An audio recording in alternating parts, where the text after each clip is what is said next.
하나님 말씀을 우리는 하나님이 부르신 자들 공동체로서 이 말씀을 받습니다. 사랑은 혼자 할 수 없습니다. 옆에 하나님이 부르신 사람이 있어야 서로 사랑할 수 있는 것입니다. 오늘 말씀 통해 그리고 주일 말씀 통해서도 그렇고 우리는 이 사랑이 하나님으로부터 왔다는 것도 기억합니다. 오늘 본문 7절에서도 또 16절에서도 하나님은 사랑이심을 밝히고 있습니다. 당시 이 편지를 받는 그리스도인들은 이단의 거짓 가르침의 영향으로 서로 사랑하지 못하는 상태였습니다. 교회 안에 사랑이 식어버린 것입니다.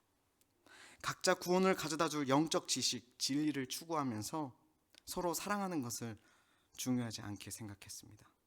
내 옆에 있는 사람을 하나님이 말씀하신 것처럼, 하나님이 사랑하신 것처럼 사랑하지 않게 된 것입니다.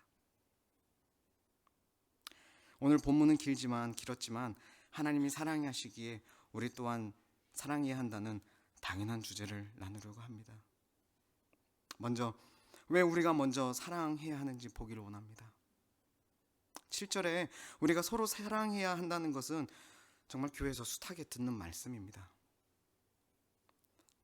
세상 밖으로만 나가도 우리는 다른 말을 듣기도 합니다. 세상에서는 성공해야 해, 건강해야 해, 내 집을 마련해야 해 라는 말을 듣습니다. 어제는 어떤 모르는 친절한 분이 전화하셔가지고 받았더니 서울 부동산이 떨어지니 지금이 바로 투자할 때라고 친절하게 설명을 해주시더라고요. 다 행복하고 싶어서 추구하고 또 잘 살고 싶어서 추구하고 하는 그런 것들입니다. 본인이 생각하기에 좋은 것들이라고 권하는 것들이죠. 그러나 진정 우리는 이런 것들로 충분하지 않다는 것을 우리는 알고 있습니다. 왜냐하면 이러한 것들은 대부분 조건적인 행복이기 때문이죠. 이 조건이 되면, 이 조건을 갖게 되면, 이 상황이 되면 행복할 것이라는 거죠. 그러나 오늘 본문 말씀처럼 오늘 본문 말씀에는 이제 사랑하라는 말이 있는데 우리는 그러면 사랑하면 행복할까요?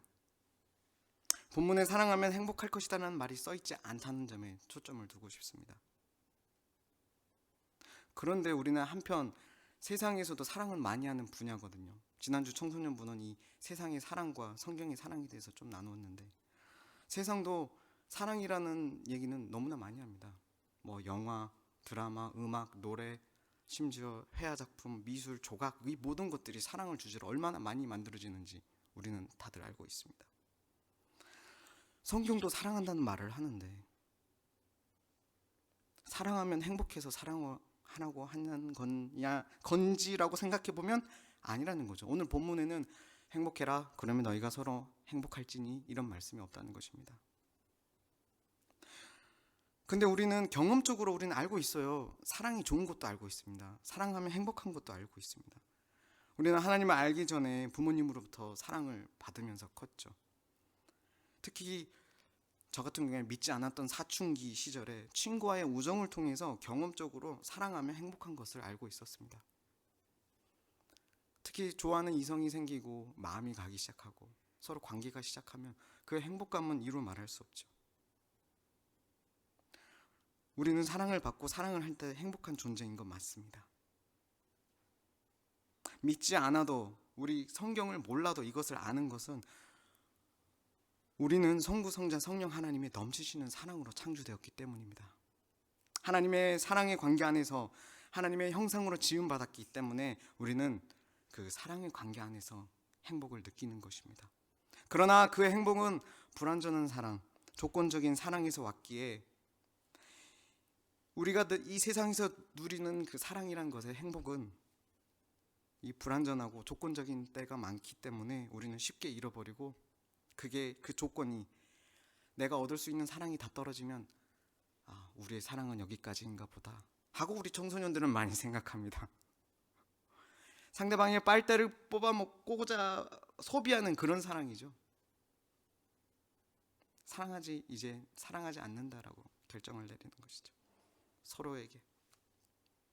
그러나 우리는 주일 말씀과 주중 말씀을 통해 우리는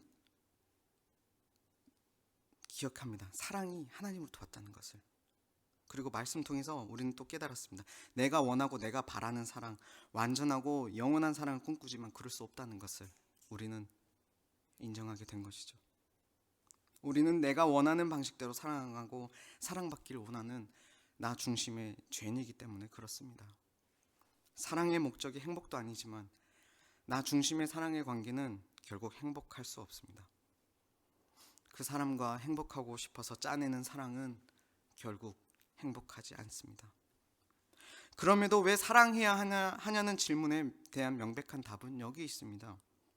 오늘 예수님을 직접 만났고 함께 살았던 요한 사도는 이렇게 얘기합니다. 본문의 끝 21절 말씀 같이 읽겠습니다. 우리가 이 계명을 주께 받았나니 하나님을 사랑하는 자는 또한 그 형제를 사랑할지니라. 아멘. 사랑하라고 예수님께서 주신 계명이기에 우리는 사랑해야 합니다.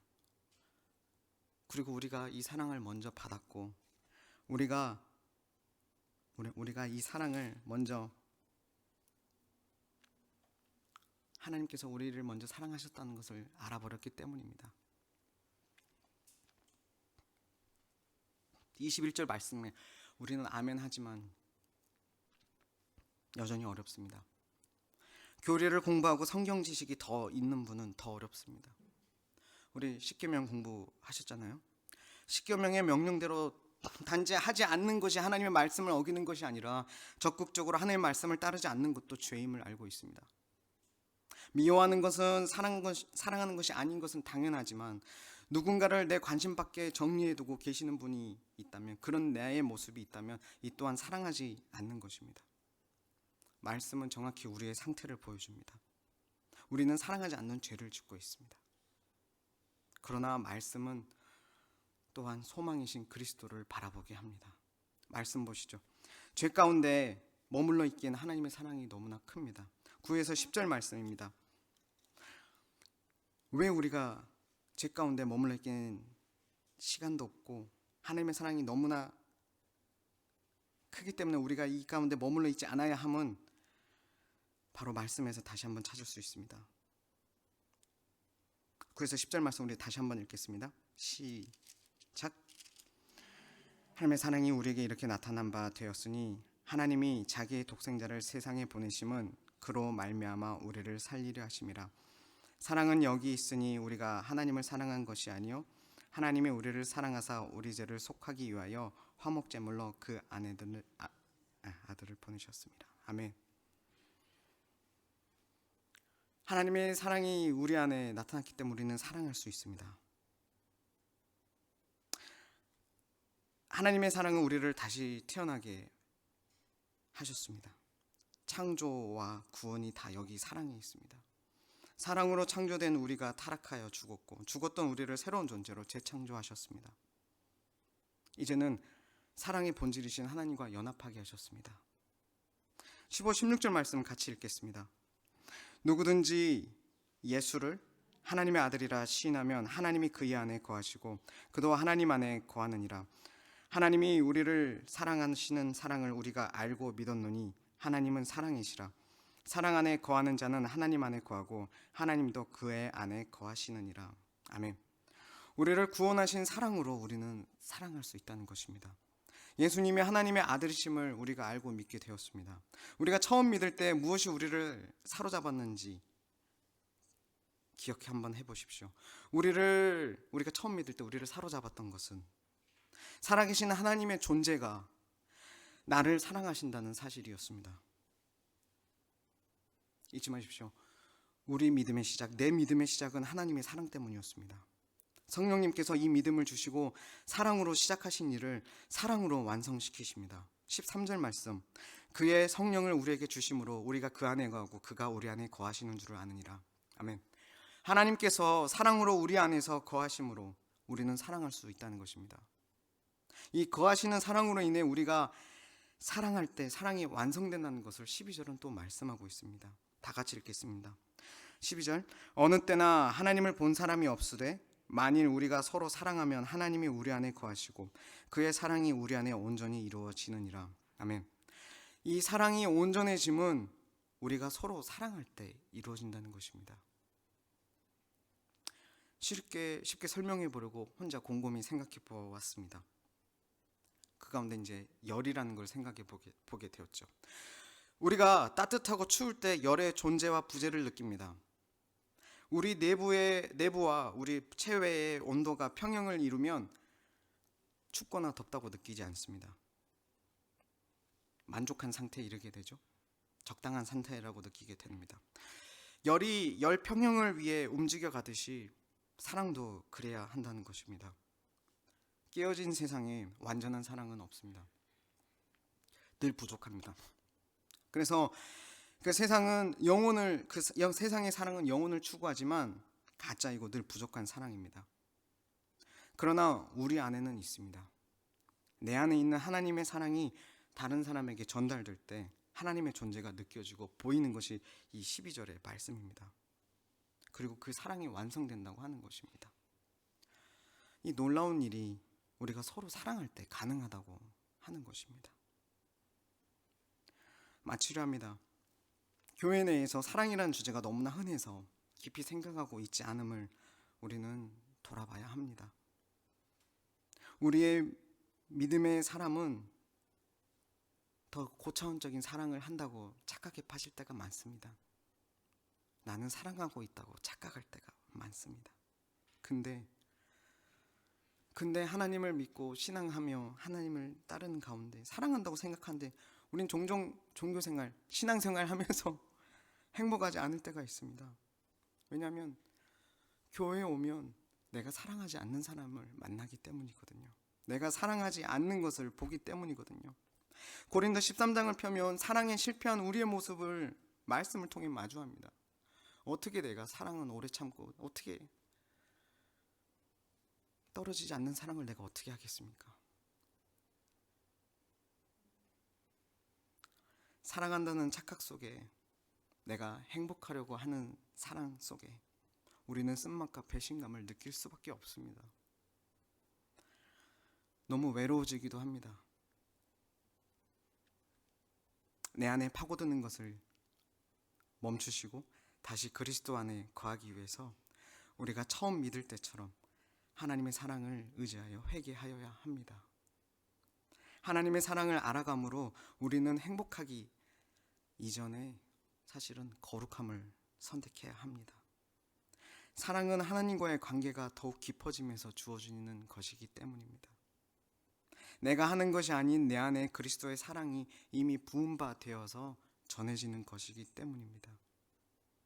이것은 우리 믿는 이들이 입는 그리스도의 옷이자 우리의 정체성인 바로 사랑입니다.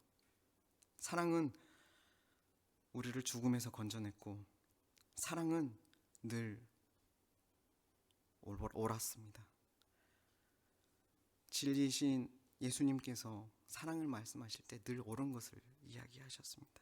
결국 그 사랑으로 말한 옳음은 사랑 자체였고 옳음이었습니다. 사랑은 우리를 옳은 방향으로 살아가게 합니다. 사랑은 우리를 살립니다. 그리고 지금 내 옆에 있는 옆 사람은 우리 교회에서 만나는 사람은 하나님께서 나를 살리기 위해 사랑하라고 보내신 사람이라는 것입니다.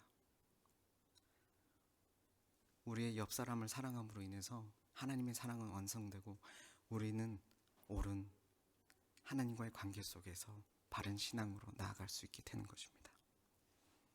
우리 기도 전에 다시 한번 말씀 붙들기 원합니다. 우리 이제 기도하러 나아갈 텐데요. 우리 9절 10절 말씀 다시 한번 말씀 읽고 우리 기도 자리로 나아가겠습니다. 9절 10절 하나님의 사랑이 우리에게 이렇게 나타난 바 되었으니 하나님이 자기의 독생자를 세상에 보내심은 그로 말미암아 우리를 살리려 하심이라. 사랑은 여기 있으니 우리가 하나님을 사랑한 것이 아니요 하나님이 우리를 사랑하사 우리 죄를 속하기 위하여 화목제물로 그 아들을 보내셨습니다. 아멘.